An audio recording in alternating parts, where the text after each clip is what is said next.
유럽강을 살리려면 한강을 배워야 합니다. 세계 최고 권위의 도시 정상회의장이 순식간에 아수라장이 됐습니다. 영국, 프랑스, 독일 석학들이 한강의 비밀에 경악했습니다. 가장 경악스러운 사실, 서울 시민들은 자신들이 매일 목격하는 이 과학적 기적의 진정한 가치를 전혀 모른다는 것입니다. 그 충격적인 비밀 지금 바로 시작합니다. 유럽인들이 아시아에서 물 관리를 배워야 한다고요? 말도 안 됩니다. 우리가 수천 년간 쌓아온 경험을 무시하는 발언이군요. 제 목소리가 세계 도시계획 포럼 회의실에 울려 퍼졌습니다. 참석자들이 놀란 눈빛으로 저를 바라봤지만 저는 계속했습니다. 서울의 한강이 유럽의 센강, 템즈강, 라인강보다 뛰어나다니. 이건 명백한 오리엔탈리즘이자 서구, 문명에 대한 모욕입니다. 한국 대표는 침착하게 미소 지으며 대답했습니다. 뒤발 박사님, 모든 주장에는 증거가 필요합니다. 제 제안은 간단합니다. 직접 서울을 방문해 판단해 보시죠. 그리고 바로 다음 날, 저는 예상치 못한 이메일을 받았습니다. 뒤발 박사님, 다음 주 서울에서 열리는 도시 하천 관리 심포지엄에 유럽 대표로 참석해 주시길 요청드립니다. 유럽의 관점에서 한강 시스템에 대한 객관적 평가가 필요합니다. 이건 함정이었습니다. 그들은 유럽 최고의 환경 전문가인 제가 아시아의 방식에 감탄할 것이라 기대하고 있었죠. 하지만 그들은 소피 뒤발을 모르고 있었습니다. 그린피스 수자원 보존팀 리더이자 소르본 대학 환경공학 박사로서 저는 수세기에 걸친 유럽의 지식을 대표하고 있었습니다. 좋아요. 가겠습니다. 하지만 완전히 객관적인 평가를 내릴 겁니다. 저는 서늘한 어조로 답장을 보냈습니다. 생강이 넘쳐 파리 시내가 또다시 물에 잠겼던 바로 그날, 저는 아시아행 비행기 티켓을 예약했습니다. 샹젤리제 거리를 따라 흐르는 물줄기를 바라보며 결심했습니다. 저는 유럽의 자존심을 지키러 갈 것입니다. 그 순간만 해도 저는 이 여정이 제 인생을 완전히 뒤바꿔 놓을 것이라고는 전혀 몰랐습니다. 소피, 진짜 가는 거야? 그들은 당신을 설득하려 할 거야. 제임스의 목소리가 화상 통화로 들려왔습니다. 걱정 마세요, 제임스. 내가 설득당할 것 같나요? 저는 웃으며 사무실 벽에 걸린 상패들을 바라봤습니다. 파리 시장이 직접 수여한 환경 공로상, 생강 정화 프로젝트 주도 표창, 유럽 수자원 혁신상까지 15년간 그린피스에서 유럽의 강들을 지켜온 저였습니다. 한나는 어때? 저는 물었습니다. 여기 있어. 독일 라인강 전문가 한나가 화면에 나타났습니다.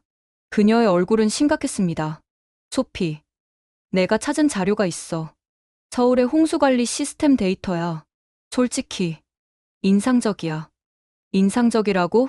저는 눈썹을 치켜 올렸습니다. 모든 데이터는 맥락에 따라 달라 보일 수 있어. 그들은 분명 유리한 것만 보여주고 있을 거야. 한나는 뭔가 더 말하려다 멈췄습니다. 제임스가 끼어들었습니다. 소피, 열린 마음을 유지해. 최근 템즈 방벽도 해수면 상승으로 한계에 도달했어. 아마 우리도 새로운 접근법이 필요할지 몰라. 새로운 접근법이라고? 제 목소리가 날카로워졌습니다. 생강, 템즈강, 라인강은 유럽 문명의 발상지야. 우리는 수천 년간 강과 함께 살아왔어. 어떻게 불과 수십 년 역사의 도시가 우리에게 교훈을 줄 수 있지? 침묵이 흘렀습니다. 제임스는 한숨을 쉬었고 한나는 화면 밖으로 시선을 돌렸습니다. 당신들까지? 저는 믿을 수 없다는 듯 물었습니다. 서울의 선전에 넘어간 거야? 아니, 소피. 우린 그저. 제임스가 말을 이어가지 못했습니다. 그 순간 저는 깨달았습니다. 이번 임무는 단순한 평가가 아니었습니다. 저는 흔들리기 시작한 유럽의 자존심을 지키러 가는 것이었습니다. 믿을 수 없게도 제 동료들조차 의심하기 시작했으니까요. 다음 날 아침, 저는 무거운 마음으로 짐을 쌌습니다. 유럽 강들의 미래가 제 어깨에 달려있다는 부담감이 엄습했습니다. 창문 너머로 보이는 생강은 여전히 불어나 있었고 범람 방지를 위한 임시 벽들이 급하게 세워져 있었습니다. 내가 돌아올 때쯤이면 우리는 더 나은 해결책을 찾을 거야. 저는 중얼거렸습니다. 하지만 그건 분명 유럽에서 나올 거야. 비행기가 인천공항에 착륙하기 직전 저는 태블릿으로 파리의 최신 뉴스를 확인했습니다. 헤드라인이 제 가슴을 조여왔습니다. 최악의 생강 홍수, 루브르 박물관, 긴급 대피 애증의 도시 파리가 또다시 물에 잠기고 있었습니다. 폰이 울렸습니다. 한나였어요. 그녀의 목소리는 평소보다 긴장되어 있었습니다. 소피, 상황이 심각해. 파리뿐 아니라 라인강도 범람 중이야. 베를린 일부가 물에 잠겼어. 심장이 빠르게 뛰었습니다. 얼마나 심각해? 우리가 설계한 시스템으로는 감당하기 힘든 수준이야. 템즈강도 마찬가지라고 제임스가 방금 알려줬어. 목이 메었습니다. 제가 파리를 떠난 바로 그 순간 유럽 전역이 위기에 처한 것이었습니다. 테이블 위에 놓인 서울 방문 일정표를 노려봤습니다. 첫째 날 한강통합관리센터, 둘째 날 한강공원 시스템 탐방, 셋째 날 홍수관리 시스템 현장 검증. 아시아의 접근법을 진지하게 검토해봐. 소피, 한나가 말했습니다. 우리는 정말 새로운 해결책이 필요해. 전화를 끊고 창밖을 바라봤습니다. 서울의 스카이라인 사이로 한강이 평화롭게 흐르고 있었습니다. 기후 변화로 인한 예측 불가능한 폭우는 이제 전 세계적 현상이었습니다. 그런데 왜 여기는 괜찮은 걸까요? 입국장을 빠져나오자 제 이름이 적힌 팻말을 든 젊은 여성이 보였습니다. 귀발 박사님, 안녕하세요. 저는 이민지라고 합니다. 서울시 한강사업본부 소속입니다. 그녀는 완벽한 프랑스어로 인사했습니다.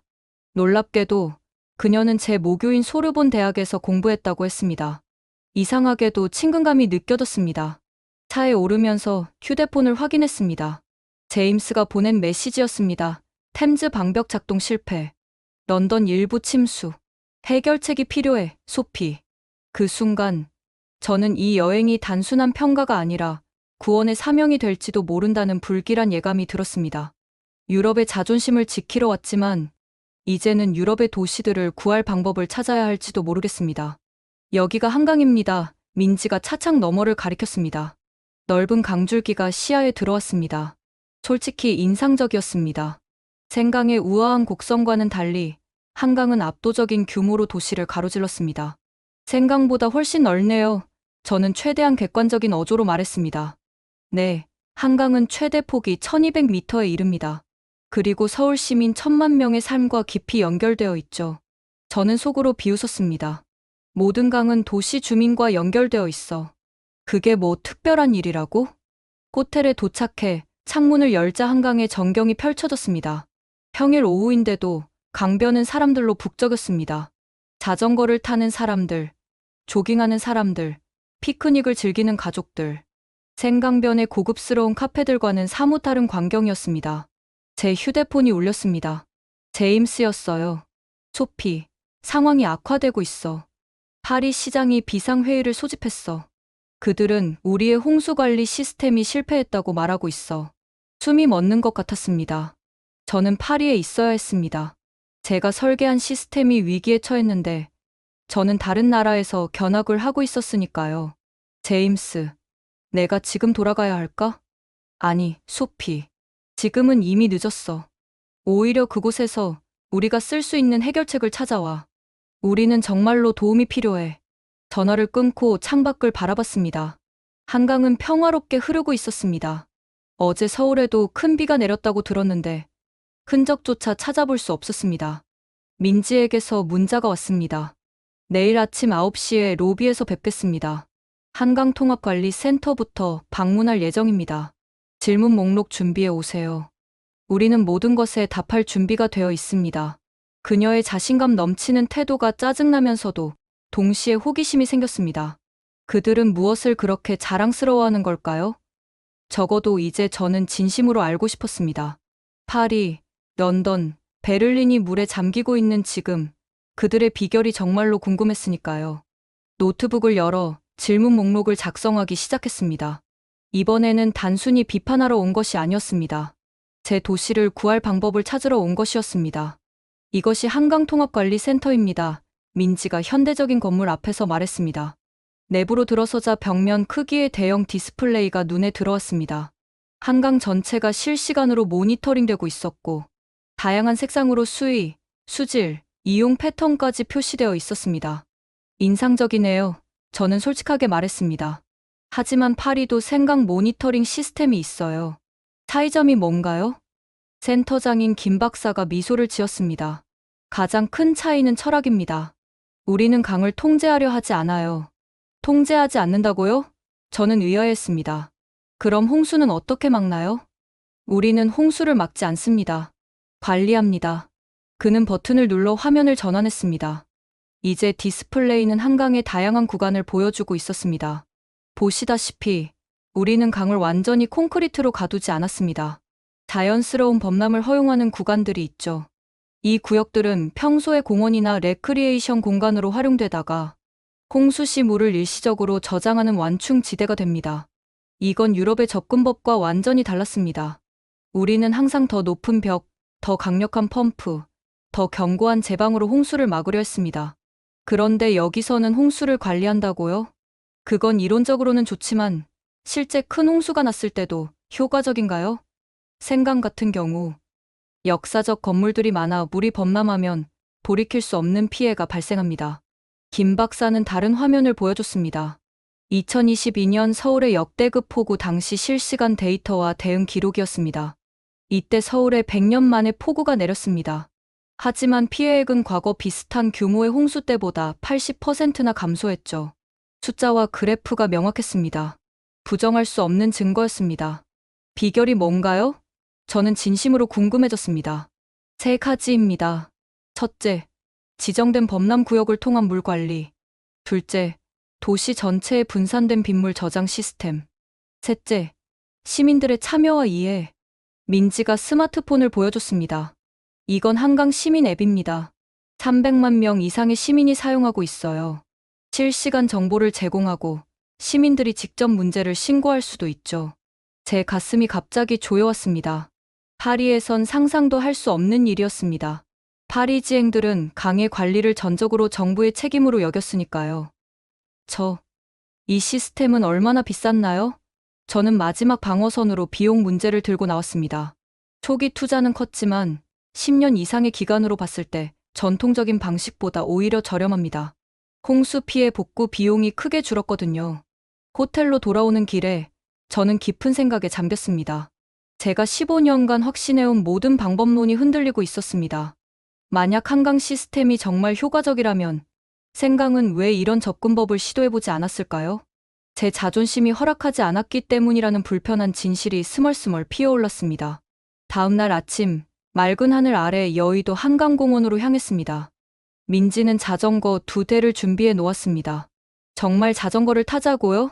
저는 의아했습니다. 공식 견학에서요? 민지는 웃었습니다. 한강을 이해하는 가장 좋은 방법은 시민처럼 경험하는 것이죠. 논문과 보고서로는 느낄 수 없는 것들이 있으니까요. 마지못해 자전거에 올랐지만 페달을 밟기 시작하자 곧 이 방식이 효과적임을 인정할 수밖에 없었습니다. 넓은 자전거 도로를 따라 달리며 한강의 다양한 풍경을 볼 수 있었습니다. 파리의 생강변과는 전혀 다른 풍경이네요. 저는 솔직하게 말했습니다.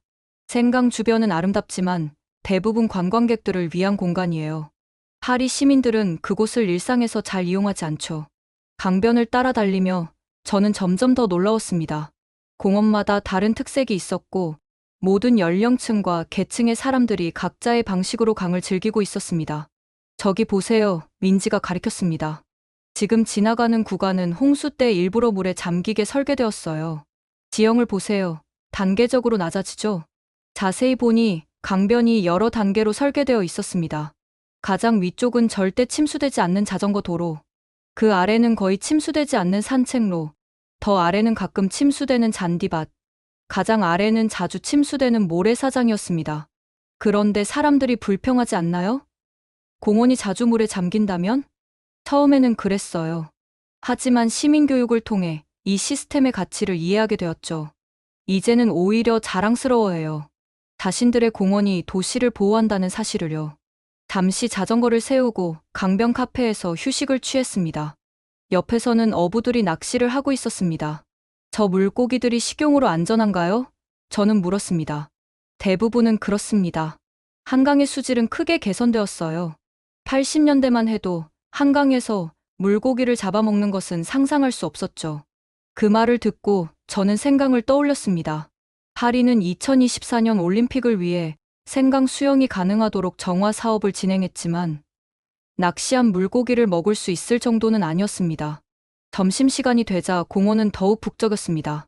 회사원들이 도시락을 들고 강변으로 몰려들었습니다. 회사에서 나와 점심 먹으러 여기까지 오나요? 저는 놀랐습니다. 네, 많은 기업들이 직원들의 웰빙을 위해 한강 근처에 사무실을 두려고 해요. 자연과의 접촉이 업무 효율성도 높이니까요. 그 말에 문득 깨달음이 찾아왔습니다. 한강은 단순한 홍수 방지 시스템이 아니었습니다. 그것은 도시 생활의 중심, 시민들의 삶과 깊이 통합된 존재였습니다. 호텔로 돌아오는 길에 제 마음속에 불편한 질문이 떠올랐습니다. 생강이 파리 시민들의 삶에 얼마나 의미가 있을까? 그들에게 생강은 단지 보는 대상일 뿐인가? 이런 생각을 하게 될 줄은 정말 몰랐습니다. 그날 저녁, 민지는 저를 호텔 레스토랑으로 초대했습니다. 그곳에서 한국의 환경 철학 전문가인 이 교수를 소개받았습니다. 뒤발 박사님, 한강의 진정한 비밀은 기술이 아닙니다. 이 교수가 말했습니다. 그것은 물에 대한 우리의 근본적인 인식에 있어요. 어떤 점에서요? 저는 와인잔을 들며 물었습니다. 서양과 동양의 자연 인식에는 근본적인 차이가 있습니다. 서양 철학은 종종 자연을 정복하고 통제하는 대상으로 봅니다. 반면 동양 철학, 특히 한국의 전통적 사고방식은 자연과의 조화를 추구합니다. 저는 눈썹을 치켜 올렸습니다. 철학 강의를 듣으러 온 게 아닙니다. 저는 실질적인 해결책을 찾고 있어요. 하지만 실질적인 해결책이 바로 그 철학에서 나온다면요? 이 교수는 침착하게 대답했습니다. 그는 전통 찻잔을 들어 보이며 설명했습니다. 이 찻잔을 보세요. 물이 넘치려 할 때 서양식 컵은 벽을 높이 쌓아 막으려 합니다. 하지만 한국 전통 찻잔에는 넘치는 물이 자연스럽게 흘러내릴 수 있는 길이 있습니다. 우리는 이런 사고방식을 도시 설계에 적용했습니다. 저는 빈정거렸습니다. 그럼 유럽의 강홍수는 우리가 철학적으로 부족해서라는 겁니까? 이 교수는 미소 지었습니다. 아닙니다. 다른 역사적, 지리적 맥락이 있으니까요. 하지만 기후변화라는 새로운 도전 앞에서 어쩌면 새로운 사고방식이 필요할지도 모릅니다. 식사를 마치고 호텔 로비에서 헤어질 때 이 교수가 저에게 작은 책 한 권을 건넸습니다. 이것은 한국의 물 철학에 관한 책입니다. 프랑스어로 번역된 버전이에요. 방으로 돌아와 그 책을 펼쳤습니다. 첫 문장이 제 눈에 들어왔습니다. 물은 단단한 돌도 뚫는다. 그러나 공격해서가 아니라 인내하고 함께 흐름으로써. 창밖에서 비가 내리기 시작했습니다. 민지가 보낸 메시지가 도착했습니다. 내일은 비가 많이 올 예정입니다. 한강의 홍수관리 시스템이 실제로 작동하는 모습을 보실 기회가 될 거예요. 의자에 깊이 기대 앉아 저는 프랑스에서 왔던 이메일을 다시 읽었습니다. 생강의 홍수는 계속되고 있었고 파리 시장은 해결책을 간절히 원하고 있었습니다. 제 머릿속에서 두 세계가 충돌하고 있었습니다. 저는 평생 자연을 통제하는 방법을 연구해왔습니다. 그런데 이제 자연과 함께 흐르라고요? 정말 그것이 답일 수 있을까요? 아침에 창문을 두드리는 빗소리에 눈을 떴습니다. 하늘은 짙은 회색이었고 빗줄기가 마치 작은 강처럼 창문을 타고 흘러내리고 있었습니다. 로비에서 민지를 만났을 때 그녀는 밝은 노란색 우산과 장화를 준비해왔습니다. 걱정하지 마세요. 오늘 예상 강우량은 150mm입니다. 상당히 많은 양이지만 모든 시스템이 정상 작동 중입니다. 그녀의 차분함이 믿기지 않았습니다. 파리에서 이 정도 비가 내리면 당국은 비상경보를 발령하고 생강 주변 지역 주민들에게 대피 준비를 권고할 테니까요. 우리는 가장 먼저 잠수교로 향했습니다. 차 안에서 민지가 설명했습니다. 잠수교는 한강 홍수 관리의 핵심 요소입니다. 이름 자체가 잠기는 다리라는 뜻이에요. 뭐라고요? 일부러 다리를 물에 잠기게 한다고요? 저는 코웃음 쳤습니다. 네, 정확합니다. 두 층으로 된 다리인데 홍수 때는 하층부가 의도적으로 물에 잠기도록 설계되었습니다. 잠수교에 도착했을 때 정말로 다리의 아래층은 물에 잠겨 있었습니다. 불어난 한강이 다리 위로 넘실거리고 있었지만 상황은 놀랍도록 통제되어 있었습니다. 공무원들은 차분하게 상황을 모니터링하고 있었고 위층은 여전히 차량이 통행하고 있었습니다. 파리에서는 이런 상황이 재난으로 여겨질 텐데 저는 정직하게 고백했습니다. 여기서는 예정된 일입니다. 민지가 웃으며 답했습니다. 물을 막는 것이 아니라 관리하기 위한 설계니까요. 다음으로 우리는 한강 홍수 통제센터로 향했습니다. 그곳에서는 지난번보다 훨씬 활발한 활동이 벌어지고 있었습니다. 직원들은 실시간 데이터를 모니터링하고 있었지만 놀랍게도 긴장감은 없었습니다. 현재 수위는 평소보다 2.8m 높지만 모두 예상 범위 내입니다. 센터장이 설명했습니다. 주요 수문들은 자동으로 조절되고 있으며 지정된 범람 구역들이 물을 임시 저장하고 있습니다. 화면에는 한강 주변의 여러 공원과 녹지 지역이 파란색으로 표시되어 있었습니다. 이 구역들은 평소에는 시민들의 레크리에이션 공간이지만 지금은 자연스럽게 물을 저장하는 역할을 하고 있었습니다. 센터를 나와 우리는 비가 약간 잦아든 틈을 타 반포대교 근처로 이동했습니다. 그곳에서 불어난 한강이 지정된 범람 구역으로 흘러들어가는 모습을 직접 볼 수 있었습니다. 평소에는 저곳이 축구장이에요. 민지가 설명했습니다. 하지만 지금은 임시 저수지 역할을 하고 있죠. 그때 저는 놀라운 광경을 목격했습니다. 비가 잠시 그치자 비옷을 입은 시민들이 하나둘씩 범람 구역 가장자리로 나오기 시작했습니다. 그들은 물에 잠긴 풍경을 사진 찍고 아이들에게 홍수 관리 시스템을 설명하고 있었습니다. 이건 마치 교육적 경험처럼 보이네요. 저는 놀라움을 감추지 못했습니다. 맞아요. 서울 시민들에게 홍수는 두려운 재난이 아니라 자연의 일부로 받아들여집니다. 그들은 어려서부터 강과 함께 사는 법을 배우죠. 그 순간 제 휴대폰이 울렸습니다. 파리에서 온 뉴스 알림이었습니다. 생강 홍수 최악 상황, 루브르 지하 수장고, 물에 잠길 위기 첨부된 사진에는 생강 주변의 혼란스러운 상황이 담겨 있었습니다. 제 방을 넘어선 물, 침수된 도로, 공포에 질린 시민들. 민지는 제 표정 변화를 알아챘습니다. 괜찮으세요? 아니요. 저는 솔직하게 대답했습니다. 파리가 물에 잠기고 있어요. 그리고 저는 이제야 이해할 것 같아요. 우리가 얼마나 잘못된 접근법을 가지고 있었는지. 그날 밤, 호텔 방에서 저는 파리로 긴 이메일을 작성했습니다. 지금까지 본 모든 것, 배운 모든 것을 가능한 한 상세히 설명했습니다. 마지막 문장을 타이핑하며 제 눈에서 눈물이 흘렀습니다. 우리는 물과 싸우는 것을 멈추고 함께 흐르는 법을 배워야 합니다.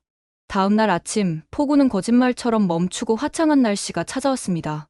하늘은 맑았지만 한강은 여전히 불어나 있었습니다. 오늘은 선유도 공원을 방문할 예정입니다. 민지가 차 안에서 설명했습니다. 한강의 과거와 미래가 공존하는 장소예요. 선유도에 도착하자 작은 다리를 건너 섬으로 들어갔습니다.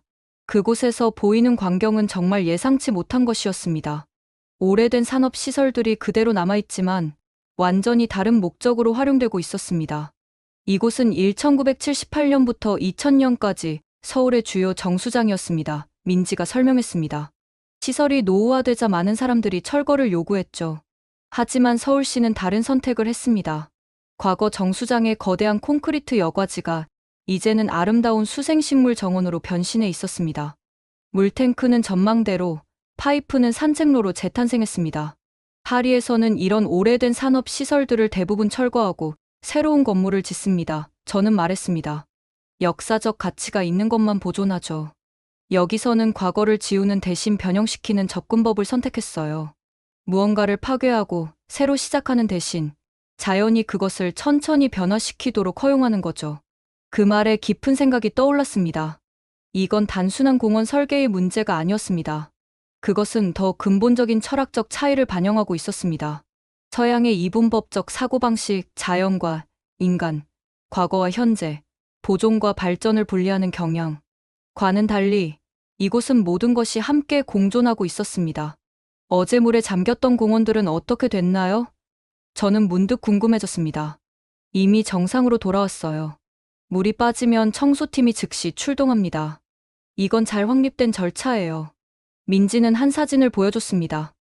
2020년 홍수 때 물에 잠겼던 선유도의 모습이었습니다. 흥미로운 것은 홍수 후에 생태계가 오히려 더 풍부해졌다는 점이에요. 물이 새로운 영양분을 가져왔고 식물들은 더 건강하게 자랐습니다. 저는 잠시 상상했습니다. 만약 생강 주변의 공원들이 홍수 때의 물에 잠긴다면 파리지앵들이 그것을 용납할까요? 그들은 이런 철학을 이해할 수 있을까요? 호텔로 돌아가는 길에 민지가 물었습니다. 뒤발 박사님, 이제 한강에 대해 어떻게 생각하세요? 저는 솔직하게 대답했습니다. 처음에는 비판적으로 바라봤어요. 유럽의 시스템이 최선이라 확신했으니까요. 하지만 이제는 우리가 얼마나 많은 것을 배울 수 있는지 깨닫고 있어요. 중요한 것은 완벽한 시스템이 아니라 지속적으로 배우고 적응하는 자세라고 생각해요. 민지가 미소 지었습니다. 저는 그 말에 깊이 공감했습니다. 15년간 환경 전문가로 일하면서 저는 너무 자주 전문가의 입장에서 가르치려 했습니다. 그런데 이제는 학생이 되어 배우는 것의 가치를 느끼고 있었습니다. 서울에서의 마지막 밤, 저는 호텔방에 앉아 최종 보고서를 작성하고 있었습니다. 화면에는 한강 시스템 평가 유럽 관점에서의 분석이라는 제목이 떠 있었지만 어떤 말로 시작해야 할지 망설여졌습니다. 제 휴대폰이 울렸습니다. 제임스였어요. 소피, 어떻게 됐어? 보고서는 작성 중이야? 응. 하지만 쉽지 않아. 무슨 뜻이야? 깊은 숨을 들이쉬었습니다. 제임스, 내가 틀렸어. 서울의 시스템은 정말 인상적이야. 우리가 유럽에서 해온 방식과는 완전히 다른 접근법이지만 효과적이야. 전화 너머로 침묵이 흘렀습니다. 그리고 제임스가 놀랍게도 웃음을 터뜨렸습니다. 당연하지. 소피 뒤발이 다른 사람의 아이디어를 인정하다니. 이건 역사적인 순간이야. 농담하지 마. 저는 웃으며 항의했습니다. 진지하게. 이건 단순한 기술의 문제가 아니야. 자연과 도시의 관계에 대한 철학적 접근 방식의 차이야. 그들은 통제가 아닌 적응, 분리가 아닌 통합, 그리고 무엇보다 오만함이 아닌 겸손함의 철학을 가지고 있어. 그래서 우리는 어떻게 해야 하지? 파리를 완전히 재건설할 수는 없잖아. 물론 그렇지. 하지만 점진적인 변화는 가능해. 더 중요한 건 사고방식의 전환이야. 통화를 마치고 다시 보고서 작성에 몰두했습니다. 이번에는 망설임 없이 키보드를 두드렸습니다. 한강 시스템은 단순한 기술적 혁신이 아닙니다. 그것은 강과 도시, 인간의 관계에 대한 근본적인 패러다임의 전환입니다. 작성을 마치고 보고서를 보내는 순간 깊은 해방감이 느껴졌습니다. 처음으로 저는 전문가라는 방어적 위치에서 벗어나 진정한 학습자가 되었습니다. 민지에게서 문자가 왔습니다. 마지막 저녁 식사를 함께 할까요? 한강변 레스토랑에서요. 좋아요. 저는 답장했습니다. 그리고 고마워요, 민지 씨. 당신이 아니었다면 저는 아마 계속 눈을 감고 있었을 거예요. 거울을 바라보며 저는 서울에 도착했을 때의 그 오만한 프랑스. 환경 전문가가 더 이상 존재하지 않음을 깨달았습니다. 그녀의 자리에는 더 겸손하고, 더 열린, 그리고 아마도 더 지혜로운 사람이 서 있었습니다. 한강변 레스토랑의 창가 자리에 앉아 저는 서울의 밤 풍경을 감상했습니다. 강물 위로 도시의 불빛이 반사되어 마치 두 개의 서울이 서로를 비추는 것 같았습니다. 뒤발 박사님, 여행은 어떠셨나요? 민지가 와인 잔을 들며 물었습니다. 제 인생을 바꿔놓았어요. 저는 솔직하게 대답했습니다. 일주일 전, 저는 아시아에서 배울 것이 있을 거라고 상상도 못했어요. 그런데 이제는 민지가 미소 지으며 물었습니다. 이제는 제가 얼마나 많은 것을 모르고 있었는지 깨달았어요. 저는 환경 전문가로서 항상 답을 가지고 있다고 생각했죠. 하지만 진정한 지혜는 때로 자신이 모른다는 것을 인정하는 데서 시작된다는 걸 배웠습니다. 그것이 바로 문화 교류의 아름다움이죠. 민지가 말했습니다. 우리는 서로에게서 배울 수 있어요. 저는 문득 궁금해졌습니다. 민지 씨는 파리에서 공부하셨잖아요. 그때 어떤 경험을 하셨나요? 민지는 잠시 생각에 잠겼습니다. 파리의 아름다움, 역사, 예술에 매료되었죠.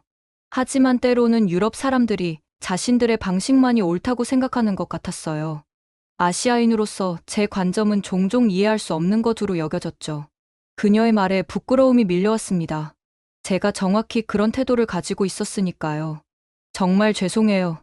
저는 진심으로 말했습니다. 괜찮아요. 민지가 웃었습니다. 중요한 건 지금 당신이 다르게 보고 있다는 거예요. 창밖으로 한강의 야경이 더욱 선명하게 빛났습니다. 강변을 따라 사람들이 여전히 활동하고 있었습니다. 이게 바로 한강의 진정한 가치입니다. 민지가 창밖을 가리켰습니다. 기술적 시스템이 아니라 강이 사람들의 삶의 일부가 되었다는 점이에요. 그 말이 저에게 깊은 울림을 주었습니다. 생강도 파리의 상징이지만 시민들의 일상적인 삶과는 분리되어 있었습니다. 그것은 구경하는 대상이지 함께 사는 공간이 아니었습니다. 파리로 돌아가면 무엇을 할 계획이세요? 민지가 물었습니다. 모든 것을 바꾸려고 해요. 저는 웃으며 말했습니다. 물론 쉽지 않겠죠. 하지만 작은 파일럿 프로젝트부터 시작할 수 있을 것 같아요. 생강 일부 구간에 한강식 접근법을 적용해 보는 거죠. 파리지행들이 받아들일까요? 처음에는 저항이 있겠죠. 하지만 홍수가 계속된다면 그들도 변화의 필요성을 이해하게 될 거예요.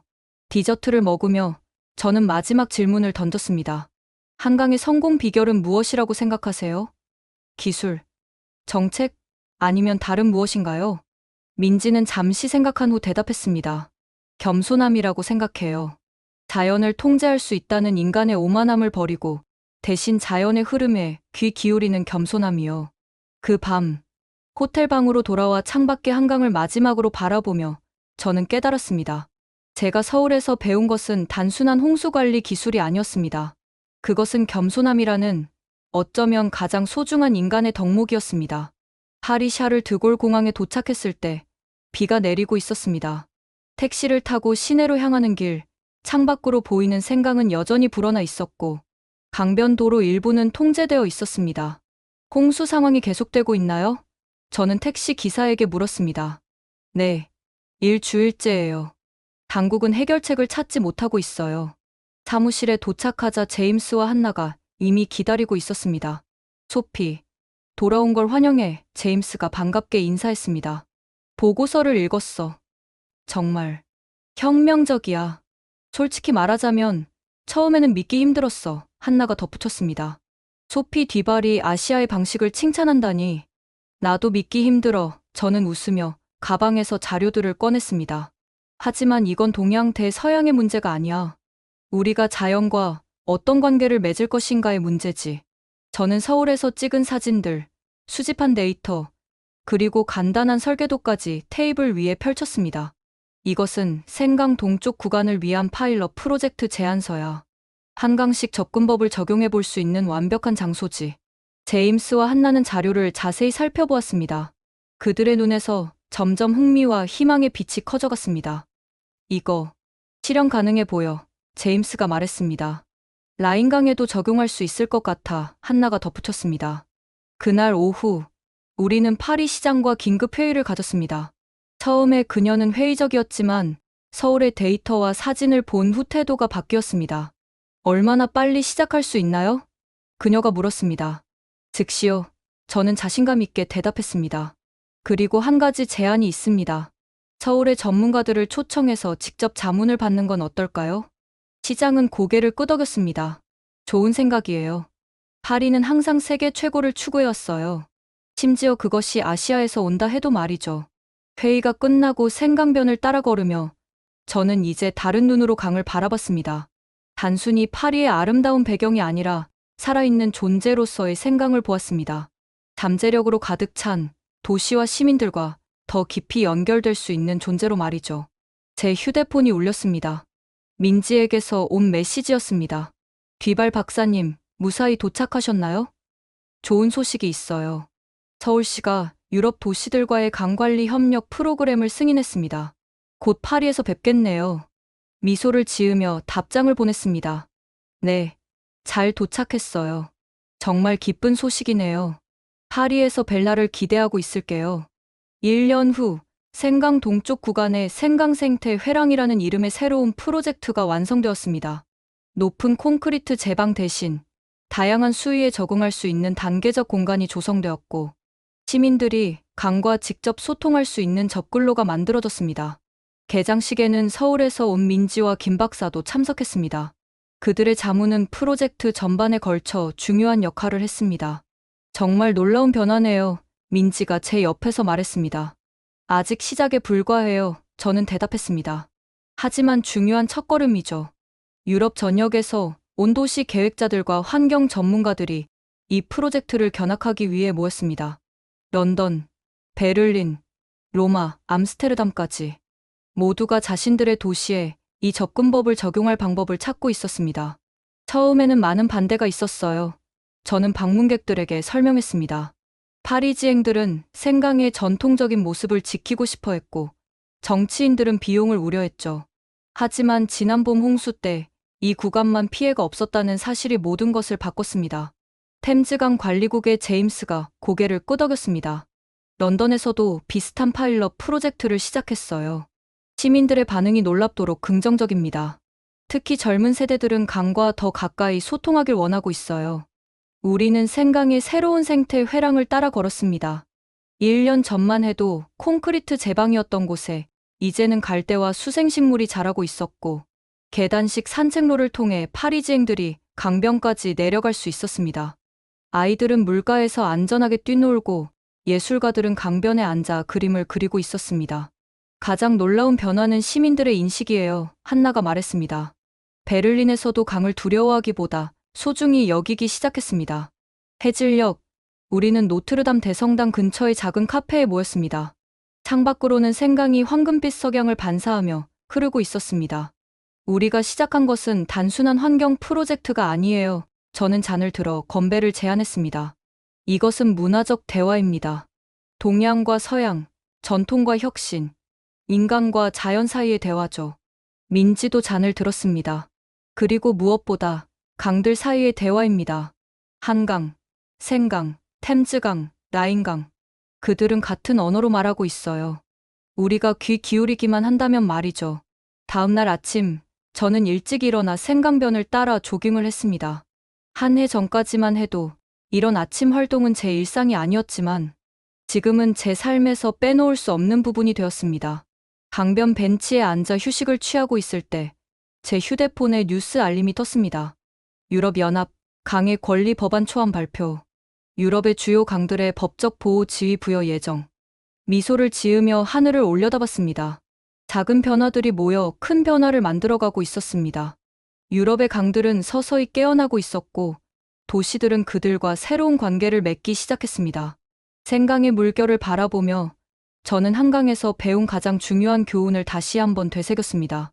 강은 단순한 물길이 아니라 도시의 심장이자 영혼이라는 것을, 그리고 때로는 가장 깊은 지혜가 가장 예상치 못한 곳에서 온다는 것을 말이죠. 강들은 국경을 넘어 서로에게 말을 건넵니다. 저는 조용히 중얼거렸습니다. 그리고 이제 우리는 마침내 그 목소리에 귀 기울이기 시작했습니다.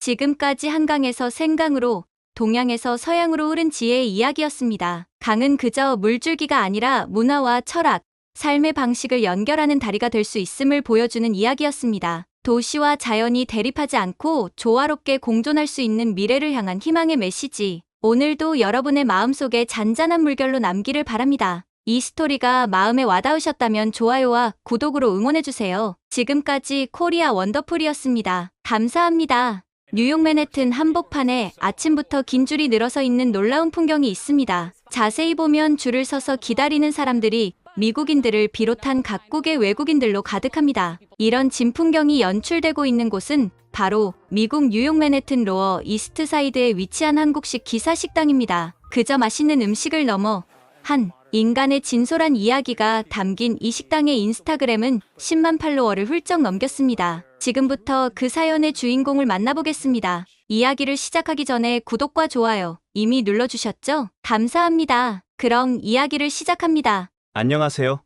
저는 미국에 사는 요리사 사이언 리입니다. 저는 미국 뉴욕 맨해튼에서 한국식 기사 식당 기사를 운영하고 있습니다. 맨해튼 로어 이스트 사이드의 아침은 늘 분주합니다. 해가 뜨기도 전 저는 새벽 4시에 일어납니다. 44세의 제 일상은 언제나 이렇게 시작됩니다. 5시까지 기사의 주방에 들어서는 것이 제 아침 일과의 시작입니다. 저는 미국 뉴욕 맨해튼에서 한국식 기사 식당 기사를 운영하고 있습니다. 제 이름은 사이언 리입니다. 한때는 꿈도 희망도 없던 이민자 소년이었지만 이제는 미슐랭 스타 셰프가 되었습니다. 매일 아침 첫 일과는 어머니에게 전수받은 방식 그대로 된장을 풀고 김치 양념을 만드는 것입니다. 손가락 사이로 된장이 부드럽게 으깨질 때마다 어머니의 손길이 떠오릅니다. 어머니는 항상 된장은 마음으로 푸는 거야 라고 말씀하셨습니다. 그 말의 의미를 이해하는 데는 오랜 시간이 걸렸습니다. 주방 벽에 걸린 흑백 사진 속 아버지는 언제나처럼 환하게 웃고 계십니다. 택시 운전석에 앉아 찍은 그 사진은 제가 미국으로 떠나기 전 마지막으로 찍은 것입니다. 가끔은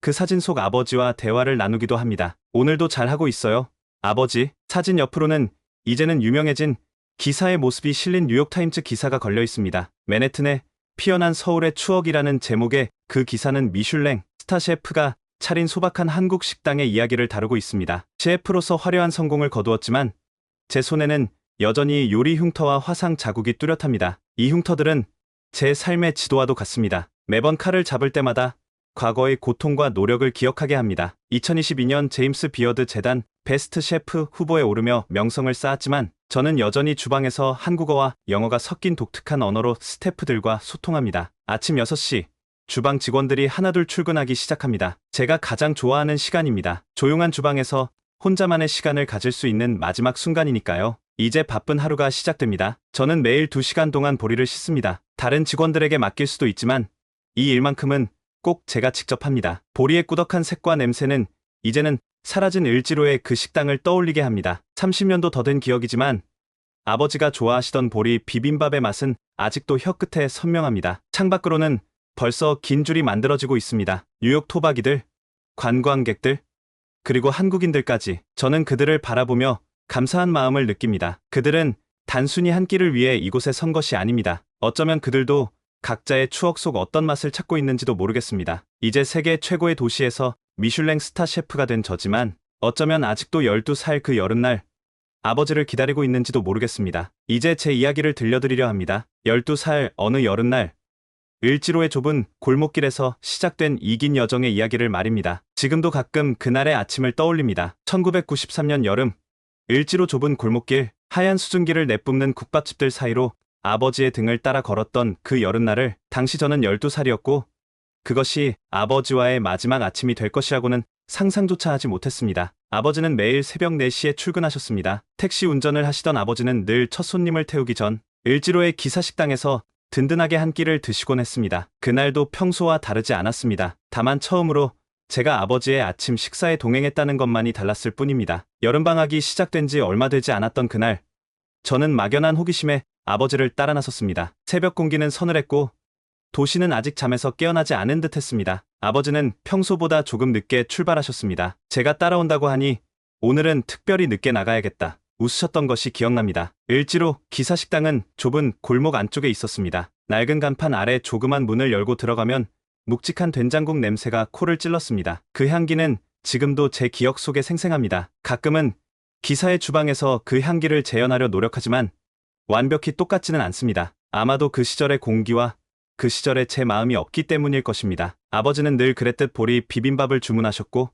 저는 제육볶음을 시켰습니다. 주방에서는 프라이팬이 달그락거리는 소리가 끊임없이 들려왔고 식당 안은 택시 기사들의 담소로 가득했습니다. 그들 대부분은 아버지의 오랜 동료였고 저를 보자 반갑게 맞아주었습니다. 야, 이봐 택, 아들 데리고 왔네?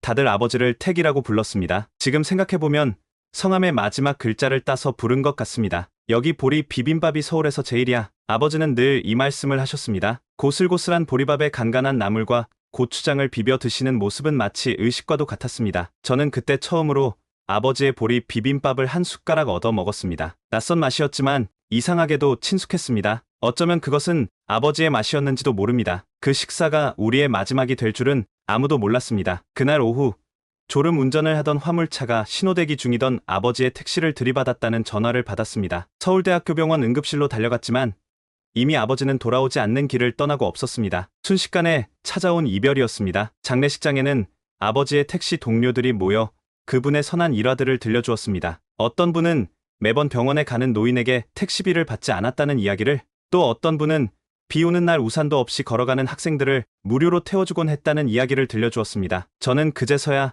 아버지가 어떤 분이셨는지 더 깊이 알게 되었습니다. 사람들에게 나눔을 실천하는 따뜻한 분이셨다는 것을. 장례를 치른 지 일주일 후 어머니와 저는 말없이 기사식당을 찾았습니다. 아버지가 늘 앉던 자리에 앉아 보리 비빔밥을 주문했습니다. 하지만 그날의 보리 비빔밥은 이상하게도 쓴맛이 났습니다. 아마도 제 마음 속에 맺힌 슬픔 때문이었을 것입니다. 어머니는 그날 밤 결심하셨다고 합니다. 한국을 떠나기로. 어머니의 친척이 미국 뉴욕에서 네일숍을 하고 있었고 그곳에서 일자리를 제안받았다고 했습니다. 병원비와 장례비로 보험금을 다 쓰고 나니 남은 것은 빚뿐이었습니다. 어머니는 여기 있다간 우리도 죽어라는 말씀만 남기고 서둘러 미국행을 준비하기 시작했습니다. 짐을 싸는 동안 저는 아버지의 유품을 정리했습니다. 낡은 가죽 지갑 속에서 구겨진 영수증 한 장을 발견했습니다. 을지로 기사식당의 것이었습니다. 저는 그 영수증을 조심스레 접어 제 지갑에 넣었습니다. 그리고 지금까지도 그 영수증은 제 곁에 있습니다. 때로는 길잡이가 되기도 하고 또 때로는 마음에 닻이 되기도 했습니다. 1993년 늦가을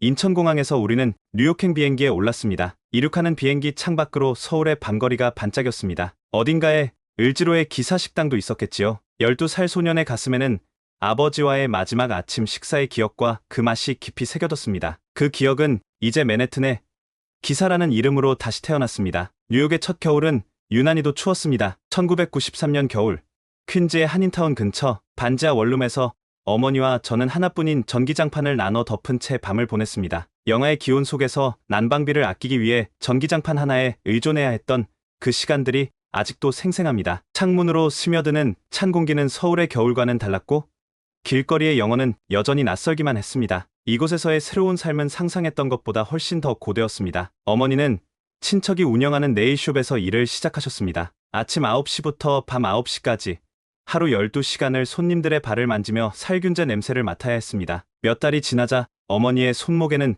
통증이 찾아왔고 진통제에 의존하는 날들이 많아졌습니다. 의료보험도 없는 상황에서 병원에 갈 엄두도 내지 못했습니다. 처음에는 영어를 알아듣지 못해 손님들의 요구 사항을 제대로 이해하지 못하는 일이 많았고 그럴 때마다 듣게 되는 싸늘한 말들은 어머니의 어깨를 더욱 무겁게 만들었습니다. 그럼에도 어머니는 웃음을 잃지 않으셨습니다. 괜찮아, 사연, 우리는 할 수 있어 라고 매일 밤 저에게 말씀하셨습니다. 중학교에 입학한 저는 ESL 반에 배정받았습니다. 수업 시간마다 선생님의 말씀을 듣기 위해 안간힘을 써야 했고 쉬는 시간이면 혼자 구석에 앉아 영어 단어장을 펼쳐 들었습니다. 같은 반 아이들은 대부분 히스패닉이었고 저는 그들 사이에서도 외톨이였습니다. 급식 대신 싸온 도시락에서 나는 김치 냄새를 놀리는 아이들도 있었습니다. 하지만 그 도시락은 어머니가 새벽에 일어나 정성껏 싸주신 것이었기에 저는 꼭 참고 혼자 맛있게 먹었습니다. 지금 생각해보면 그 시절의 김치 도시락이 제가 뉴욕 미식계의 한식의 맛을 전파하게 된 첫 계기였는지도 모르겠습니다. 1994년 봄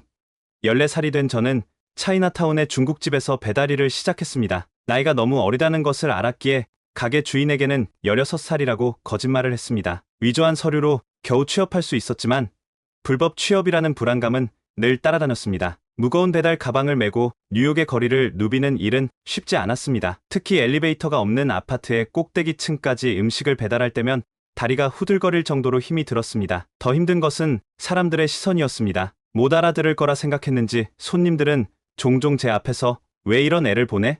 라거나 차이나 보이가 또 늦었네라는 말을 서슴없이 내뱉었습니다. 중국인도 아닌 제가 그런 말을 들을 때면 가슴 한켠이 아팠지만 그저 웃으며 땡큐, 해브, 어나이스 데이를 반복할 수밖에 없었습니다. 그때마다 저는 마음속으로 다짐했습니다. 언젠가는 내가 만든 음식을 대접하는 셰프가 되어 정중히 대접받는 날이 오리라고. 1995년 겨울 배달 중에 저는 강도를 만났습니다. 자전거와 배달 가방, 그날의 수익금을 모두 빼앗기고 얼굴에 상처까지 입었습니다. 일주일간 병원에 입원했지만 의료보험이 없어 치료비는 모두 빚이 되었습니다. 그 빚을 갚기 위해 퇴원 후 더 많은 시간을 일해야 했던 악순환이 시작되었습니다. 학교와 일을 병행하는 것은 너무 힘들었지만 다른 선택지가 없었습니다. 밤늦게 귀가해 숙제를 하고 짧은 잠을 자고 다시 학교에 가는 일상이 계속되었습니다. 영어 실력 향상을 위해 배달하는 동안에도 팟캐스트를 들으며 공부했습니다. 그 시절의 노력이 지금의 저를 만들었다고 생각합니다. 어느 날 밤 배달을 마치고 돌아오는 길에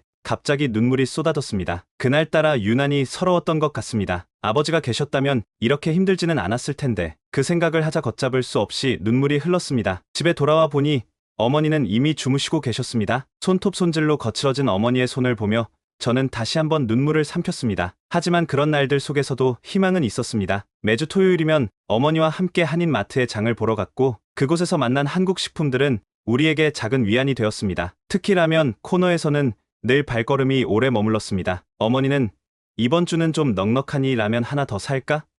하시며 그날의 고단함을 달래주시곤 했습니다. 한인마트에서 우연히 만난 한 아주머니가 어머니에게 한국 식당에서 일할 기회를 주셨습니다. 그곳은 푸시킨에 있는 작은 한식당이었는데 어머니는 주방 보조로 일하기 시작했습니다. 네일숍보다 급여는 적었지만 어머니는 훨씬 행복해 보이셨습니다. 내가 아는 일을 하니까 더 편하다라고 하셨습니다. 시간이 흐르면서 영어는 조금씩 늘어갔고 학교 성적도 조금씩 올랐습니다. 특히 수학은 언어의 장벽이 상대적으로 낮아 좋은 성적을 받을 수 있었습니다. 선생님들도 제가 열심히 하는 모습을 보시고는 더 많은 관심을 보여주시기 시작했습니다. 때로는 점심시간에 따로 불러 영어를 가르쳐 주시는 선생님도 계셨습니다. 중국집에서도 조금씩 인정을 받아 이제는 정규직 직원으로 주방 보조 일도 맡게 되었습니다. 작은 성취였지만 그것은 제게 큰 자부심이 되었습니다. 그리고 무엇보다 큰 위안이 되었던 것은 매일 밤 아버지의 지갑에서 꺼낸 그 낡은 영수증이었습니다. 을지로 기사식당의 마지막 아침 식사 영수증을 볼 때면 언젠가는 저도 아버지처럼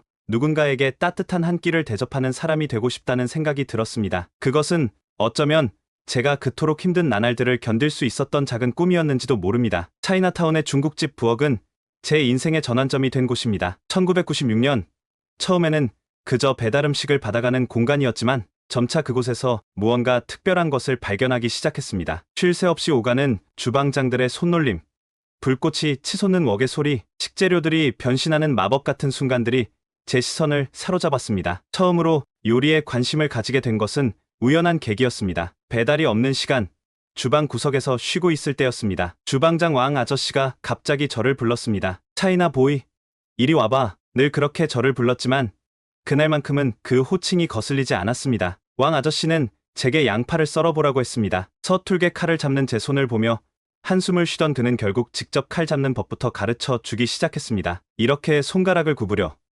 칼은 이렇게 잡고 손목으로 움직이는 게 아니라 팔 전체로 움직이는 거야. 그날 배운 칼 쥐는 법은 지금도 제가 요리할 때마다 사용하는 기본 중의 기본입니다. 때로는 가장 기본적인 것이 가장 중요한 법이니까요. 그렇게 시작된 주방에서의 시간은 제게 새로운 세상을 열어주었습니다. 배달이 없을 때마다 왕 아저씨는 조금씩 요리를 가르쳐 주었습니다. 채소 써는 법, 불 조절하는 법, 간을 맞추는 법까지. 처음에는 서툴렀지만 시간이 지날수록 요리하는 것이 즐거워졌습니다. 특히 웍을 다루는 법을 배울 때면 마치 무술을 배우는 것 같았습니다. 불꽃이 치솟는 순간 식재료들이 공중에서 춤추는 모습은 경이로웠습니다. 차이나 보이라는 별명은 어느새 리틀 셰프로 바뀌었고 그것은 제게 작은 자부심이 되었습니다. 처음으로 누군가가 제게 능력이 있다고 인정해준 순간이었습니다. 그 작은 인정이 제 삶에 큰 변화를 가져왔습니다. 하지만 주방에서도 현실의 벽은 높았습니다. 1997년 봄, 새로운 주방장이 부임하면서 상황이 달라졌습니다. 새로운 주방장은 제가 주방에서 요리를 배우는 것을 못마땅해 했습니다. 너 같은 꼬맹이가 뭘 할 수 있겠어?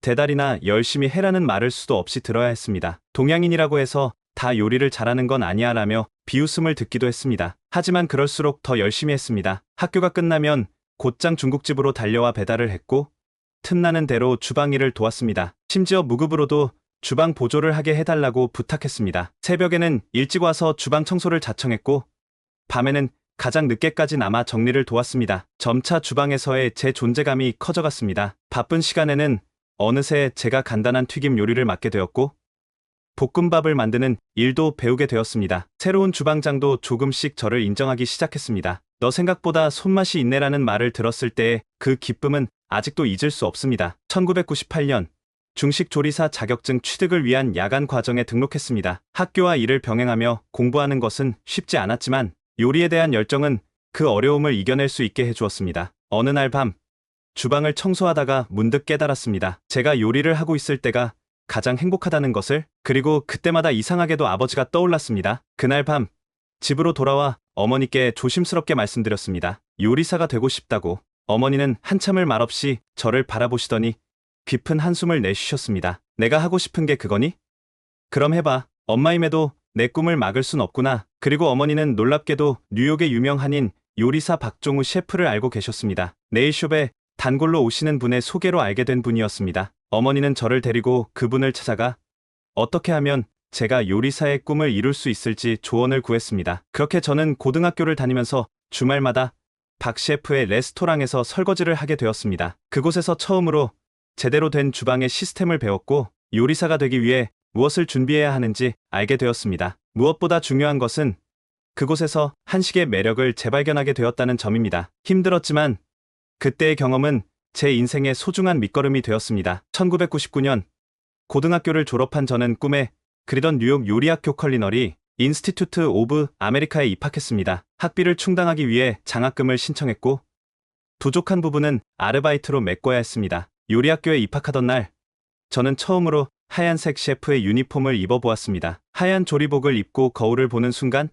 마치 다른 사람이 된 것 같았습니다. 하지만 그것은 시작에 불과했습니다. 프렌치 퀴진 중심의 커리큘럼은 제게 전혀 새로운 세계였습니다. 중국집 주방에서 배웠던 감으로 하는 요리와는 전혀 달랐습니다. 모든 것이 정확한 그램 단위로 측정되어야 했고 온도와 시간은 초 단위로 맞춰야 했습니다. 칼질을 할 때는 각도까지 신경 써야 했고 플레이팅은 마치 미술 작품을 만드는 것 같았습니다. 특히 어려웠던 것은 용어였습니다. 브레제, 누아즈, 에스파뇰, 프랑스어, 요리 용어들은 제 혀 속에서 계속해서 꼬였습니다. 수업 중에 교수님이 갑자기 질문을 던질 때면 머릿속이 하얘지기 일쑤였습니다. 어떤 날은 발음이 서툴다는 이유로 동기들의 웃음거리가 되기도 했습니다. 2000년 봄, 첫 실습 평가에서 저는 소스를 만들다가 실수로 냄비를 태웠습니다. 교수님은 제 앞에서 그 냄비를 쓰레기통에 던지시며 말씀하셨습니다. 너는 아직 이걸 요리라고 부를 자격도 없어. 그날 밤 저는 새벽까지 남아 소스 만드는 법을 연습했습니다. 실수는 용납되지 않았고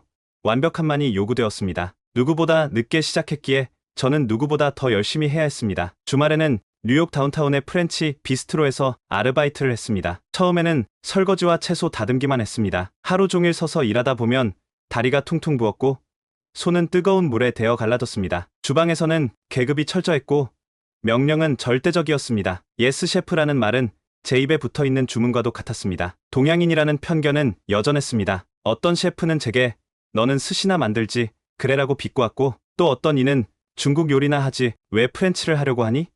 라고 물었습니다. 하지만 그럴 때마다 저는 더욱 단단해졌습니다. 제가 만든 요리로 그들의 편견을 깨겠다는 결심이 더욱 굳건해졌습니다. 2001년 여름 9월 11일 테러는 뉴욕 전체를 충격에 빠뜨렸고 외식업계도 큰 타격을 입었습니다. 일하던 비스트로도 한동안 문을 닫았고 저는 아르바이트마저 잃게 되었습니다. 경제적으로 더욱 어려워졌지만 학업을 포기할 수는 없었습니다. 더 많은 학자금 대출을 받아 겨우 학교를 다녔습니다. 그 시기 많은 친구들이 학업을 포기했지만 저에게는 선택지가 없었습니다. 이것이 제가 아버지의 꿈을 이어가는 유일한 방법이었으니까요. 2002년 학교의 특별 행사에서 우연히 유명 셰프 에릭 리퍼트를 만나게 되었습니다. 그는 제가 준비한 요리를 맛본 후 놀라운 제안을 했습니다. 졸업 후 그의 레스토랑 르 베르나딘에서 일해보지 않겠냐는 것이었습니다. 미슐랭 3스타 레스토랑, 그것도 뉴욕 최고의 프렌치 레스토랑에서 일할 수 있다는 것은 꿈만 같았습니다. 그날 밤 저는 아버지의 사진을 보며 울었습니다. 드디어 한 걸음 더 가까이 다가갔다는 생각에 가슴이 벅찼습니다. 요리학교에서의 마지막 해는 가장 어려웠지만 동시에 가장 빛나는 시간이기도 했습니다. 최종 프로젝트에서 저는 한국 전통 발효, 기법을 활용한 프렌치 코스를 선보였고 교수님들로부터 극찬을 받았습니다. 졸업을 앞두고 제 안에는 새로운 확신이 자라났습니다. 저는 단순히 요리사가 아닌 두 문화를 잇는 다리가 되고 싶었습니다. 한국의 맛과 서양의 테크닉을 결합한 새로운 음식의 세계를 만들고 싶었습니다. 지금 돌이켜보면 그 모든 어려움과 도전은 제가 더 단단한 셰프로 성장하는 데 필요한 과정이었습니다. 매일 밤 지갑에서 꺼내보던 아버지의 마지막 영수증이 저에게 준 힘은 그 어떤 학위보다 값진 것이었습니다. 2003년 요리학교를 졸업한 저는 꿈에 그리던 미슐랭 3스타 레스토랑 르 베르나딘에 취업했습니다. 주방 계급 중 가장 낮은 직급인 코미로 시작한 저의 도전은 그렇게 첫걸음을 내딛었습니다. 에릭 리퍼트 셰프 밑에서 일하는 것은 영광이었지만 그만큼 압박감도 컸습니다. 매일 16시간씩 근무하며 육체적, 정신적 한계를 시험받았습니다. 처음 몇 달간은 매일 울며 집에 돌아왔습니다. 하지만 그 고된 시간이 저를 진정한 요리사로 만들어가고 있었습니다. 주방에서는 완벽함만이 인정받았습니다. 하나의 요리를 위해 같은 동작을 수백 번 반복하며 근육 기억을 만들었고 온도와 시간을 초 단위로 맞추는 훈련을 거듭했습니다. 실수는 용납되지 않았고 그로 인해 저는 더욱 단단해졌습니다. 2004년 저는 처음으로 소스 담당 소시의 포지션으로 승진했습니다. 프렌치 요리의 핵심인 소스를 맡게 된 것은 큰 책임이자 인정의 표시였습니다. 그 기쁨을 어머니와 나누던 날 비로소 제가 올바른 길을 걷고 있다는 확신이 들었습니다. 프렌치 테크닉을 완벽히 습득해 가면서도 제 내면에서는 한식에 대한 갈망이 자라나고 있었습니다. 휴일이면 플러싱의 한국 식당들을 찾아다니며 고향의 맛을 재발견했습니다. 그러면서 자연스럽게 한식과 프렌치를 결합한 새로운 요리에 대한 아이디어가 싹트기 시작했습니다. 르베르나딘의 주방에서 가끔 한식 요소를 살짝 가미한 요리를 시도했고 그것이 에릭 셰프의 눈에 들어 특별 메뉴로 선보이게 되었습니다. 손님들의 반응은 놀라웠습니다. 낯선 맛이지만 어딘가 편안하게 다가오는 그 요리는 많은 이들의 호기심을 자극했습니다. 2005년 푸드앤와인 매거진의 라이징 스타 셰프 후보에 오르며 업계의 주목을 받기 시작했습니다. 에릭 셰프의 권유로 참가한 요리 대회에서 수상하면서 자신감도 생겼습니다. 르베르나딘에서의 위치도 점점 높아져 결국 수석 셰프 드 퀴진까지 오르는 놀라운 성장을 이뤘습니다. 그러나 성공 속에서도 제 마음 한켠에는 늘 아버지가 좋아하시던 보리 비빔밥의 맛이 자리 잡고 있었습니다. 아무리 화려한 프렌치 요리를 만들어도 제 영혼은 그 소박한 맛을 그리워했습니다. 2006년 저는 개인적인 요리 철학을 담은 팝업 디너 시리즈를 시작했습니다. 월 한 번, 휴일에 진행된 이 특별한 저녁 식사는 한식의 맛과 프렌치 테크닉을 결합한 독창적인 요리로 구성됐습니다. 예상 밖의 인기에 업계에 관심이 쏟아졌고 투자자들의 제안도 들어오기 시작했습니다. 33살이 된 2007년, 저는 드디어 제 이름을 건 레스토랑 주아를 오픈하기로 결심했습니다. 아버지의 꿈과 제 열정이 만나는 그 공간을 통해 제가 그동안 품어왔던 요리 철학을 마음껏 펼치고 싶었습니다. 주아는 기쁨을 의미하는 프랑스어이자 제 부모님의 성인 주와 아를 결합한 이름이었습니다. 그 이름에는 아버지에 대한 그리움과 어머니의 희생에 대한 감사, 그리고 새로운 시작에 대한 설렘이 모두 담겨 있었습니다. 주아는 맨해튼 플레이서 디스트릭트의 작은 공간이었지만 제게는 꿈의 실현이었습니다. 한식을 프렌치 테크닉으로 재해석한 파인 다이닝. 그것은 제가 그동안 꿈꿔왔던 모든 것이었습니다. 오픈 초기부터 반응은 뜨거웠습니다. 뉴욕타임즈의 유명 음식 평론가가 찾아왔고 오픈 3개월 만에 별 3개 만점의 찬사를 받았습니다. 이어서 각종 미디어에 관심이 쏟아졌습니다. 한식의 새로운 해석, 동양과 서양의 완벽한 조화, 뉴욕 다이닝의 새로운 발견, 찬사가 이어졌고 예약은 6달 전부터 마감되는 상황이 됐습니다. 메뉴는 철저하게 제 경험과 기억을 담았습니다. 어머니의 김치찌개를 영감으로 한 랍스터 비스크, 을지로 기사 식당의 제육볶음에서 영감을 얻은 이베리코 폭립, 그리고 코스의 마지막을 장식하는 보리 리조또까지 모든 요리에는 제 인생의 이야기가 담겨 있었습니다. 2008년 오픈 1년 만에 미슐랭 원스타를 받았습니다. 제가 미슐랭 가이드에 이름을 올린 최연소 한인 셰프가 되었다는 기사가 나왔고 많은 매체에서 인터뷰를 요청해 왔습니다. GQ, 본 아페티, 푸드앤와인 등 유명 매체의 커버를 장식하기도 했습니다. 텔레비전 요리 프로그램에 출연 제의가 들어왔고 셀러브리티 셰프로서의 새로운 정체성을 가지게 되었습니다. 2009년에는 미슐랭 투스타로 승격되며 커리어의 정점에 도달했습니다. 해외 분점 오픈 제안과 대형 호텔 체인의 파트너십 제안이 쇄도했습니다. 겉으로 보기에는 완벽한 성공이었습니다. 하지만 폭발적 성공 뒤에는 번아웃과 정체성에 대한 깊은 고민이 찾아왔습니다. 하루하루가 마케팅과 비즈니스 미팅으로 채워지며 요리와 점점 멀어져 갔습니다. 밤이면 이상한 꿈을 꾸기 시작했습니다. 꿈에서는 늘 아버지가 나오셨고 을지로의 그 좁은 기사 식당이 나왔습니다. 어떤 날은 돌아가신 아버지가 제 레스토랑을 찾아오셔서 메뉴판을 보시다가 고개를 저으시는 꿈을 꾸기도 했습니다. 2010년 어머니의 건강이 급격히 악화되었습니다. 수십 년간 네일숍에서 일하며 쌓인 만성 질환이 한꺼번에 찾아온 것입니다. 병상에 누운 어머니가 그리워하는 것은 화려한 레스토랑의 음식이 아닌 고향의 소박한 맛이었습니다. 저는 매일 병원에 들러 직접 만든 한국 음식을 가져다 드렸습니다. 그 과정에서 화려한 플레이팅 대신 진정한 맛과 정성이 담긴 음식의 의미를 다시 깨달았습니다. 주방에서 플레이팅을 하다 보면 문득 의문이 들었습니다. 과연 이것이 제가 정말 하고 싶었던 요리일까?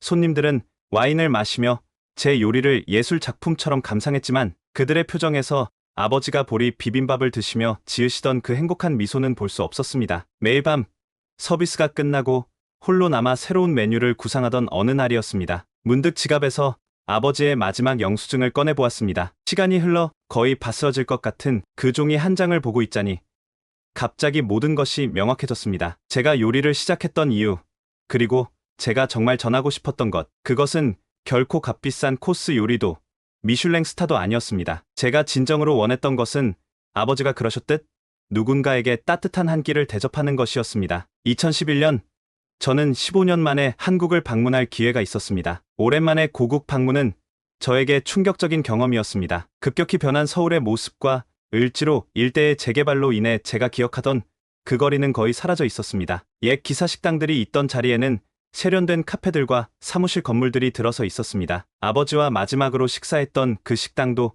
이미 문을 닫은 지 오래였습니다. 그 모습을 보며 가슴이 아팠습니다. 우리의 추억이, 그리고 우리의 맛이 사라져가고 있다는 생각에 마음이 무거워졌습니다. 예정된 일주일 일정을 한 달로 연장한 저는 남아있는 몇 안 되는 전통 기사 식당들을 찾아다녔습니다. 그곳에서 만난 노인 주방장들의 이야기를 듣고 그들의 손맛을 배우며 잊고 있던 맛의 기억을 되살렸습니다. 더 나아가 제주도 해녀들, 안동 종가집 종부, 전주, 비빔밥 장인 등 전통 음식 명인들을 찾아다니며 한국 음식의 본질에 대해 깊이 고민했습니다. 그들에게서 배운 것은 기술이 아닌 음식에 대한 마음가짐이었습니다. 한국에서 돌아온 후 저는 주아의 방향성에 대해 심각한 고민에 빠졌습니다. 그리고 그때 결심했습니다. 어쩌면 지금이야말로 제가 진정으로 해야 할 일을 시작할 때라고. 2012년 저는 충격적인 결정을 내렸습니다. 미슐랭 투스타 레스토랑 주아를 전격 폐업한 것입니다. 업계와 미디어는 의아함과 비판의 목소리를 높였습니다. 미친 결정이라는 주변의 반응이 대부분이었습니다. 투자자들과의 갈등과 법적 분쟁이 이어졌고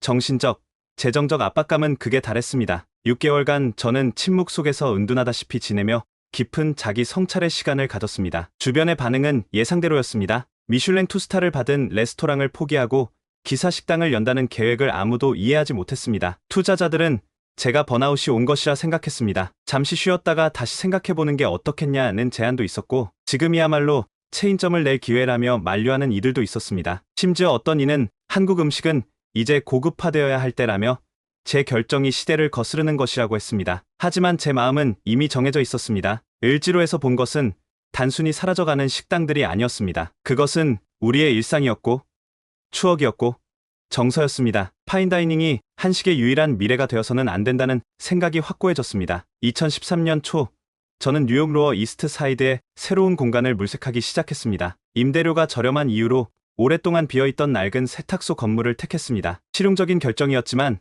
그곳이야말로 제가 꿈꾸던 기사 식당의 모습과 닮아 있었습니다. 기존 파인다이닝 투자자들 대신 소규모 크라우드 펀딩으로 자금을 모았습니다. 뜻밖에도 많은 한인들과 음식 애호가들이 제 새로운 도전에 힘을 보태주었습니다. 그리고 저는 왜 기사 식당인가라는 제목의 공개 편지를 통해 제 결정의 이유를 설명했습니다. 아버지와의 마지막 아침 식사, 그리고 사라져가는 우리의 맛에 대한 진솔한 이야기는 많은 이들의 가슴을 울렸고 예상치 못한 지지를 받게 되었습니다. 2013년 여름, 낡은 세탁소를 기사 식당으로 개조하는 힘든 리노베이션이 시작되었습니다. 저는 가능한 한 을지로 기사 식당의 분위기를 재현하기 위해 디자인에 많은 공을 들였습니다. 주방은 오픈 키친으로 설계해 요리하는 모습이 손님들에게 보이도록 했습니다. 르베르나딘이나 주아에서 사용하던 고급 식기 대신 전통 스테인리스 그릇과 반찬통을 도입했습니다. 테이블과 의자도 플라스틱과 스테인리스를 활용해 옛 기사 식당의 소박한 느낌을 살렸습니다. 인테리어를 진행하는 동안 저와 어머니는 한국에서 가져온 레시피북을 바탕으로 메뉴 연구에 몰두했습니다. 특히 보리 비빔밥에 가장 공을 들였습니다. 보리의 품종부터 시작해서 씻는 방법, 불 조절, 숙성 시간까지 모든 것을 기록하고 연구했습니다. 미국에서 구할 수 있는 보리 중에서 한국의 맛과 가장 유사한 품종을 찾기 위해 여러 농장을 방문했고 결국 뉴저지의 한 유기농 농장과 계약을 맺었습니다. 김치와 장류 등 핵심 발효 식품은 모두 직접 만들기로 했고 이를 위한 숙성실도 따로 마련했습니다. 주방 스태프를 모으는 일은 예상대로 쉽지 않았습니다. 파인다이닝 출신 셰프들은 단순한 한식 메뉴에 관심을 보이지 않았고 한식을 전문으로 하는 셰프들은 제 방식을 이해하기 어려워했습니다. 결국 저는 뜻밖의 선택을 했습니다. 플러싱과 퀸즈에 사는 한인 이민자 가정주부들을 고용한 것입니다. 직업적인 훈련을 받지 않았지만 그들이 가진 손맛과 진정성은 어떤 전문 셰프도 따라올 수 없었습니다. 처음에는 의사소통이 쉽지 않았지만 곧 그분들은 제 비전을 이해하고 열정적으로 동참해 주셨습니다. 특히 60대의 이명자 여사는 어머니에게 직접 배운 김치 담그는 법으로 우리 식당의 대표 김치를 책임지게 되었습니다. 메뉴는 단순하지만 정성이 가득한 것들로 구성했습니다. 보리 비빔밥, 제육볶음, 된장찌개를 중심으로 계절에 따라 변화를 주는 구성이었습니다. 가격도 합리적으로 책정해 많은 사람들이 부담 없이 찾을 수 있도록 했습니다. 이런 커뮤니티 중심의 비즈니스 모델은 처음부터 이윤 추구보다는 문화 보존에 중점을 둔 것이었습니다. 오픈 전 지역 주민과 근로자들을 초대한 무료 시식회를 열었고 이것이 입소문을 타며 기대감을 높였습니다. 2013년 가을, 기사는 마침내 소프트 오픈을 시작했습니다. 초기에는 주로 한인들이 찾아왔지만 점차 뉴욕 현지인들의 발길도 이어졌습니다. 예상 밖의 초기 호응에 저와 스태프들은 더욱 힘을 내어 일했습니다. 단순한 음식점이 아닌 한국 음식 문화와 이야기를 전하는 작은 문화 공간으로서의 정체성을 확립해 나갔습니다. 매일 아침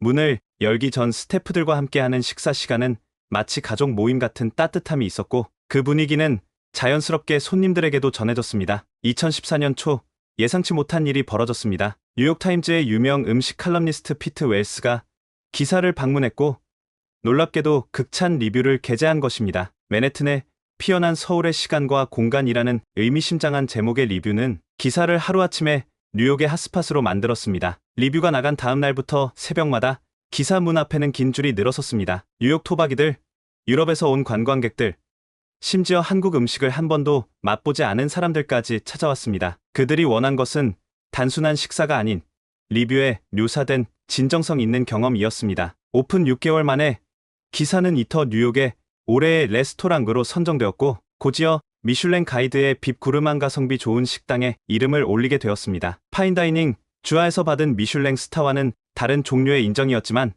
그 의미는 더욱 특별했습니다. 유명 배우들과 셀러브리티들도 기사를 찾기 시작했습니다. 그들은 소셜미디어에 보리 비빔밥 사진을 올리며 뉴욕의 숨은 보석이라고 소개했고 이는 추가적인 홍보 효과를 가져왔습니다. 2015년 CNN은 기사를 세계에서 가장 맛있는 아침 식당 10곳 중 하나로 선정했습니다. 아침 6시부터 오후 3시까지의 독특한 영업시간은 기사만의 차별화 포인트가 되었습니다. 뉴욕의 아침 풍경이 달라졌다는 기사도 나왔습니다. 이제 여름이면 새벽 4시부터 기사 앞에 줄을 서는 사람들 때문에 인근 상권도 활기를 띠게 되었습니다. 한국 방송사들도 기사를 찾아왔습니다. 다큐멘터리 촬영이 이어졌고 저는 뜻밖에도 한국에서도 유명인사가 되었습니다. 뉴욕에서 한국의 맛을 지키는 셰프라는 타이틀로 여러 인터뷰에 응했고 한국 음식의 세계화에 대한 제 생각을 나눌 기회도 많아졌습니다. 2016년 가장 기쁜 변화는 어머니의 건강이 호전되어 주방에 정식으로 합류하게 된 것이었습니다. 어머니의 손맛이 더해진